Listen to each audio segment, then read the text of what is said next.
எல்லாருக்கும் வணக்கம். எங்களை மாதிரி பல பேருக்கு இந்த வாய்ப்பு கிரியேட் பண்ணி கொடுத்த ரஞ்சித் சாருக்கு நன்றி சொல்லிக்கிறோம். ஏன்னா அவர் வந்து ஆஹ், நிறைய பேருக்கு டேலண்ட் இருக்கு, அதை ரீச் பண்றதுக்கு இன்னொரு டேலண்ட் தேவைப்படுது. அதை வந்து அவர் ஈஸியாக கொஞ்சம் ஐடென்டிஃபை பண்ணி அவங்களுக்கு நல்ல வாய்ப்பு கிரியேட் பண்ணி கொடுத்துட்றாரு. எனக்கு இந்த ப்ராஜெக்ட் வந்து நான் இதுக்கு முன்னாடி 2-3 ப்ராஜெக்ட்ஸ் பண்ணியிருக்கேன். நான் O2 பண்ணியிருக்கேன், மன்மதுரையிலே பண்ணியிருக்கேன், ரஞ்சித்தோட தம்மம் பண்ணியிருக்கேன், ரஞ்சித் சாரோடது. அவர் கன்னடாவில் ஒரு படம் பண்ணியிருக்கேன். எனக்கு ஒவ்வொரு படமுமே என்னோட ஃபர்ஸ்ட் படம் ஃபீலிங்ல தான் ஒர்க் பண்ணுவேன். எனக்கு வந்து இந்த படம் அந்த வெற்றியை கொடுக்குமா, இந்த படம் அந்த வெற்றியை கொடுக்குமா அப்படின்னு கிரிட்டிக்கலா டெக்னிக்கலா எனக்கு என்னோட ஒர்க்குக்கு ஒரு நேம் கிடைக்கும். பட் இந்த படம் மட்டும்தான் படமாகவும் அது சொல்ல வந்த விஷயமாகவும் அது காட்டின டேரக்ட் நினைச்ச விஷயங்கள். இப்போ ஆரம்பத்தில் நீங்க சொன்னீங்க, சார் சொன்னார் நினைக்கிறேன், அவர் கொஞ்சமாக தான் சொன்னார், ஆனால் அதை நாங்கள் அதிகமாக புரிஞ்சுக்கிட்டோம், எங்களுக்கு அதிகமாக ரிலேட் ஆயிடுச்சு அப்படின்ற அந்த மாதிரி ஒரு ப்ராஜெக்டில் நான் ஒரு பங்காக இருந்தது வந்து எனக்கு இந்த ப்ராஜெக்ட் கொடுத்துருக்கு. அதுக்கு நான் ரொம்ப சந்தோஷப்படுறேன், அதுக்கு நன்றியோடு இருக்கேன் நான்.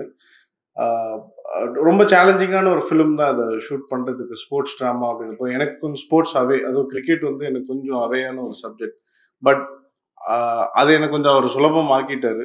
ஒரு விஷயம் சொல்லணும் என்னன்னா, கிரிக்கெட் வந்து இவங்க எல்லாருமே ரியலாக ஆடினாலும் அந்த ஓவரில் இத்தனை பால் இருக்குது, இத்தனை பாலுக்கு இத்தனை ரன் வரும், ஃபர்ஸ்ட் பால் ஒயிட் போகுது, செகண்ட் பால் 2 runs அடிக்கிறாங்க, அதுக்கப்புறம் ஒரு இதாவது நோ பால் ஆகுது, இது எல்லாமே ஸ்கிரிப்டில் இருந்தது. இது எல்லாமே ஸ்கிரிப்டில் இருந்தது. அந்த ஸ்கிரிப்டுக்கு ஏற்ற மாதிரி தான் இவங்களை கேமே ஆட வச்சாங்க. பட் எல்லாமே ரியலாகவே ஆட விட்டாங்க. அரக்கோணம், அதுக்கப்புறம் அதை சார்ந்துள்ள பகுதிகள், ரயில், வெயில், இதுதான் வந்து எங்களுக்கு எல்லாருக்குமே ஒரு பெரிய சேலஞ்சாக இருந்தது. சன் இருந்தால் தான் ஷூட் பண்ண முடியும். சன் இல்லைன்னா மரத்து கீழே போய் ஷூட் பண்ணலாம், கொஞ்சம் ஷேடோ ஏரியா என்ன இருக்கோ அதை ஷூட் பண்ணலாம் அப்படின்னு பிளான் பண்ணுவோம். வேற எனக்கு ஏதாவது கேட்டிங்கன்னா நான் பதில் சொல்லுவேன் நான். Any questions? இப்ப நீங்க இதுக்கு முன்னாடி பண்ண படங்களை விட இது வந்து எவ்வளவு உங்களுக்கு சவாலா இருந்தது? ஏன்னா விளையாட்டு அப்படிங்கும்போது வந்து போறது எல்லாத்தையும் நீங்க வந்து பின்தொடர்ந்து போகணும் இல்லையா? அப்போ நிச்சயமா சவாலா இருக்கும். அதை நீங்க எந்த அளவுக்கு அது சவாலை சந்திச்சீங்க? அது பயங்கர சேலஞ்சான ஒரு இது. ஆக்சுவலாக பொதுவாக ஃபைட்டு தான் வந்து சினிமாவில் கொஞ்சம் கஷ்டமான சினிமாட்டோகிராஃபி சொன்னாங்க. அதை கேப்சர் பண்ணுறேன். ஏன்னா இப்படி வந்து உழுவாங்க, என்ன ஸ்பீடில் வந்து உழுவுறாங்க, எங்கே வந்து உழுவாங்கன்னு ஜட்மெண்ட் இருக்குது. கேமரா மிஸ் பண்ணி திரும்ப உள்ள சொல்ல முடியாது. ரியலாக உள்ளலாம் அவங்க இப்போ செட்டப் இருக்கலாம், சேஃப்டி இருக்கலாம், என்ன. பட் இது ரியல் கிரிக்கெட். இது ஸ்போர்ட்ஸில் யூஸ் பண்ணுற கேமராஸ்க்கு வந்து உங்களுக்கு வந்து ட்ராக்கிங் டிவைஸ் இருக்கும். உங்களுக்கு வந்து அந்த பால் எங்கே வரும்னா 40 கேமரா இருக்கும் உங்களுக்கு சுற்றி. மினிமம் 14 கேமராஸ் இருக்கும். நமக்கு மினிமம் 3 to 4 கேமராஸ் தான். ஸோ அந்த சேலஞ்ச் எங்களுக்கு இருந்தது. ரெண்டாவது நமக்கு ஓரளவு ஒரு ஐடியா இருக்கும், இதில் 6 போகும் போகாது அப்படின்ற ஒரு ஐடியா இருக்கும். ஒரு 3 கேமரா இருக்கும், இதில் 4 கேமரா, அதில் நாங்கள் ஏதாச்சும் ஒரு கேமராவில் அந்த 6 பிடிச்சிரும். தனியாக இது ஒரு 6 அடிங்க அப்படின்னு சொல்லி வைக்க வேண்டிய நீடு எங்களுக்கு வரல. 3 கேமராவில் ஒரு கேமராலேயாச்சும் உங்களுக்கு அந்த 1 or 2 கேமராஸ் அந்த 6 கிடைச்சிடும் உங்களுக்கு. கொஞ்சம் வேற மாதிரி இருந்துச்சு பார்க்கும்போது. அந்த அவங்களுடைய ஒரு அந்த லொகேஷனுக்கு அரக்கோணம் அப்படிங்கிறதுனால அது எதனால ஒரு மாதிரி ஒரு படம் நார்மலான ஒரு கிரியேட்டிவ் தாண்டி ஒரு வித்தியாசமா இருந்துச்சு பார்க்குறது. அரக்கோணம் அவர் எனக்கு கதை படிச்சதுல இருந்து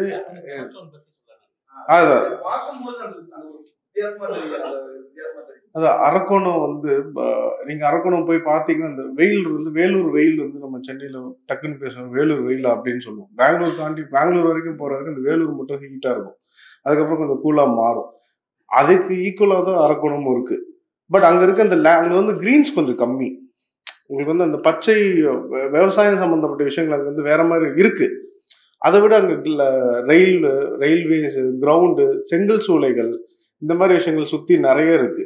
ஸோ அந்த வெயிலே கொஞ்சம் வந்து உங்களுக்கு கொஞ்சம் அந்த ஒரு சின்ன ரெட்டிஷ் ஸ்டோன் அதுலேயே வந்து கிரியேட் ஆகி வருது. அதை தான் நாங்கள் படத்தில் கொண்டு வந்தோம் அதை.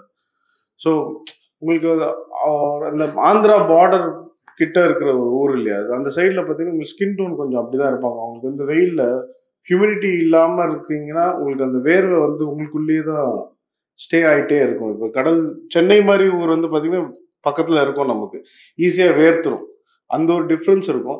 ரெண்டாவது கதையாக ஒரு வெயில் தான் வந்து மொத்த அரக்கோணத்தோட பிளே. அந்த வெயில் இருந்தால் தான் வந்து அந்த அரக்கோணத்தை நீங்கள் ஃபீல் பண்ண முடியும். அது வந்து அவருமே ரொம்ப எங்கள் 2 பேருக்குமே உனக்கு ஐயோ வெயில் இல்லை, வெயில் இல்லைன்னா வெயில் இல்லை ஆனால் டைம் ஆகுது அப்படின்ற மாதிரி ஒர்க் பண்ணிட்டு இருப்போம்.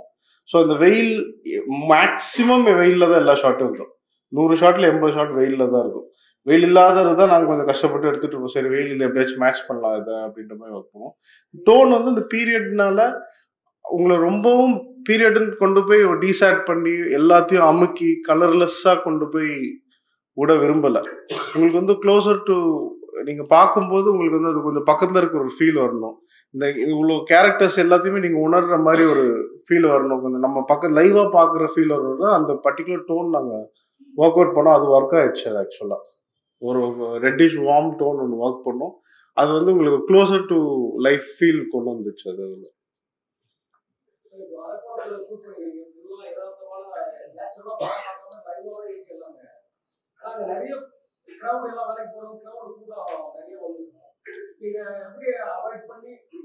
ஒரே கேமரா பண்ணீங்களா இல்ல உங்களுக்கு ரெண்டாவது கேமரா யூஸ் பண்ணி அந்த கிரவுண்ட் பண்ணி நேச்சுரலிட்டி கொடுக்கறதுக்காக லைட்லாம் அவைலபிள் லைட் இல்லாம கொஞ்சம் அந்த வீடுகள்லாம் போறப்ப கொஞ்சம் லைட் பண்ணாத மாதிரி தெரியுது. எல்லாமே எதார்த்தமா இருக்கு. அந்த கிரவுடுகளை எப்படி நீங்க சமாளிச்சீங்க? இந்த படம் வந்து அவைலபிள் லைட் ஃபிலிம் தான். வீட்டுக்குள்ளே ஷூட் பண்ணதை தவிர்த்து நைட் சீக்வன்ஸ் இதை தவிர்த்து வேறு எங்கேயுமே லைட்ஸ் யூஸ் பண்ணல. ரொம்ப ஒரு 6 மணி போல் லைட்டு போச்சுன்னா க்ளோஸ்அப் மட்டும் எடுக்கும் போது 2 லைட் போட்டு மேட்ச் பண்ணும். அவைலபிள் லைட்டில் ஷூட் பண்ண படம் தான். ரெண்டாவது க்ரௌட் வந்து எங்களுக்கு அந்த பெரிய ரோடு இருக்குது, பைபாஸ் ரோடு இருக்குது. அது நம்ம அசிஸ்டன்ட் டைரக்டர் தான் அங்கே தான் இருப்பாங்க. Full road Chennai bypass, Chennai Tiruttani ஒரு அரக்கோணம் பைபாஸ், அதை பிளாக் பண்ணி தான் ஒர்க் பண்ணோம். சில க்ரௌட் வந்து நம்மளே ஃபீல் பண்ணது தான். அது அந்த ஜூனியர் ஆர்டிஸ்ட் இருப்பாங்களா, அவங்க பீரியட் ஃபீலுக்கு அவங்கள ட்ரெஸ்அப் பண்ணி அவங்கள வச்சு நம்ம சரௌண்ட் பண்ணி வச்சுட்டோம். நம்ம வீட்டு போர்ஷன் வந்து நம்ம கிரியேட் பண்ணுது. அதில் மேக்ஸிமம் நம்ம வந்து என்ன பார்ப்போம்னா இதில் லைவாக கரண்ட்டாக சமகாலத்தில் இருக்க எந்த விஷயமும் உள்ள இல்லாமல் இருக்கிறது மட்டும் ரொம்ப கான்சியஸாக இருக்கும். அதில் வந்து ஒரு கதை சொல்றாருன்னா அவரு அங்க இருந்திருக்காரு, அவருக்கு அந்த லேண்ட்ஸ்கேப் பத்தி நல்லாவே தெரியும். உங்களுக்கு வந்து இந்த படம் இல்ல, அடுத்த ஒரு படம்னா அவங்க வேற ஒரு லேண்ட்ஸ்கேப்ல அவங்க வாழ்ந்த வாழ்வியில எடுக்கிறாங்க. சோ நீங்க ப்ரீ ப்ரொடக்ஷன்ல நீங்களும் அந்த ஊர்ல போய் பாப்பீங்களா, இல்ல ஆன் ஸ்பாட்ல வந்து ஃபர்ஸ்ட் டே ஷூட் போறப்பே உங்களுக்கு அந்த ஃப்ரேம் வந்து இப்படி கம்போஸ் பண்ணலாம்ன்ற ஐடியா இருக்கு? இல்ல ஒரு படத்துக்கு ஸ்கிரிப்ட் ரெடி ஆனதுக்கப்புறம் நம்ம கையில் கிடச்சிச்சுன்னா அதுலேருந்து படம் ஷூட்டிங் போகிற வரைக்கும் இருக்க பீரியட் வந்து ப்ராப்பர் ப்ரீ ப்ரொடக்ஷன். நான் பொதுவாக ஒரு ப்ரீ ப்ரொடக்ஷன் ப்ராசஸ் வச்சுருக்கேன். இந்த ப்ராஜெக்ட்டுக்கு ஜெயினை வந்து அவர் அந்த ஊர்லேயே பிறந்து வளர்ந்து அந்த கதையில் இருக்க பல கேரக்டர்ஸ் அவர் பார்த்து அவர் கிரியேட் பண்ணதுனால அவருக்கு ஒன்னொன்னோட பேக்ரவுண்ட் சொல்லிடுவார். இப்போ திருவிழா மேட்ச்லன்னா இவ்வளோதான் பேனர் இருக்கும். திருவிழா இப்போ நம்ம திருவிழானா என்ன பண்ணுவோம், பயங்கரமாக ஒரு செட்டப் கிரியேட் பண்ணோம். இது எங்கள் ஊரில் அப்படி இருக்காது தமிழ். இது அந்த பீரியடில் இது இவ்வளோ இருக்காது, இவ்வளோதான் இருக்கும். அந்த ரியாலிட்டியை வந்து அவர் அப்பப்போ ரிமைண்ட் பண்ணிகிட்டே இருப்பார். ரெண்டாவது ப்ரீ ப்ரொடக்ஷனாக இதுக்கு நிறைய ஒர்க்ஸ் நடந்தது. ஆர்ட் டைரக்டர் ரகு அவர் பயங்கரமாக ஒர்க் பண்ணி வச்சுருந்தார். டைரக்டரோட இன்புட்ஸில் மேக்ஸிமம், ஏன்னா அவருக்கு வந்து ஆர்ட் டிபார்ட்மெண்ட் வந்து ஒரு பயங்கர கை வந்த கலை. ரஞ்சித் சாரோட ஒர்க் பண்ணப்போ ஆர்ட் டிபார்ட்மெண்ட் பார்த்துட்டார் அதிகமாக. ஸோ அது ரொம்ப ஈஸியாக, ஏன்னா பீரியட் ஃபிலிம்ன்ற போது 2 விஷயம் வந்து உங்களுக்கு சினிமாட்டோகிராஃபி ஓகே அது விட்டுருங்க, அது தனியாக இருந்தாலும் அதுக்கு மெயின் சப்போர்ட் பண்ண வேண்டியது காஸ்டியூமும், ஆர்ட் டிபார்ட்மெண்ட் அண்ட் காஸ்டியூம். அது ரெண்டுமே பயங்கரமாக ஒர்க் பண்ணி கொடுத்தாங்க. நம்ம ஏகன்ற ஒரு காஸ்டியூம் பண்ணார், அதுக்கப்புறம் ரகு ஆர்ட் டைரக்ஷன் பண்ணார். அவங்களோட ஒர்க்ஸ் எல்லாமே பயங்கரமாக சப்போர்ட் பண்ணிச்சு.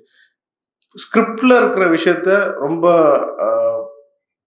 அதை விட்டு வெளியே போகாமல் ஃபாலோ பண்ணும்போது எங்களால் அந்த பீரியட் ஃபீல் ஈஸியாக கொண்டு வர முடியுது. அது எல்லாமே எங்களுக்கு ப்ரீ ப்ரொடக்ஷன் டைமில் டிஸ்கஸ் பண்ணி ஒர்க் பண்ணது தான்.